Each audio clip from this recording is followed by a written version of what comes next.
ఇంటికాడ చికెన్ మంచిగా ఉంటుంది. ఈ గలుపుల ఈ చికెన్ గిట్ల ఎందుకు ఉంటుందో నాకు ఇంతవరకు తెలియదు.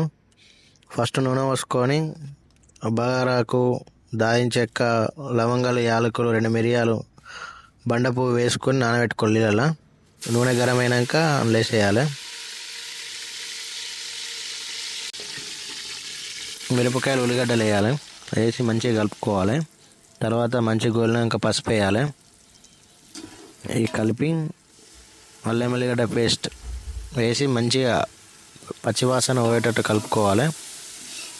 తర్వాత 3 సార్లు కడుక్కున్న చికెన్ వేయాలి. వేసి మంచిగా కలపాలి. మంచిగా కలుపుకొని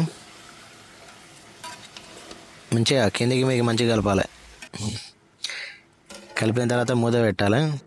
చికెన్లో వాటర్ వస్తాయి. కారం వేయాలి. కారం వేసుకొని కలుపుకొని తర్వాత సాల్ట్ వేయాలి. సాల్ట్ వేసి కలుపుకోవాలి. తర్వాత ధనియాల పొడి వేయాలి. ధనియాల పొడి వేసి కలిపి కుడక పొడి వేయాలి. కుడక పొడి వేసి మంచిగా కలుపుకోవాలి. మీరు గరం మసాలా తింటే గరం మసాలా కూడా వేసుకోవచ్చు. లైట్గా వాటర్ పోసుకొని కలుపుకోవాలి. మంచిగా మరిగినాక కొత్తిమీర వేసి దించేయడమే. మంచిగా ఉడికింది. టేస్ట్ చూద్దాం.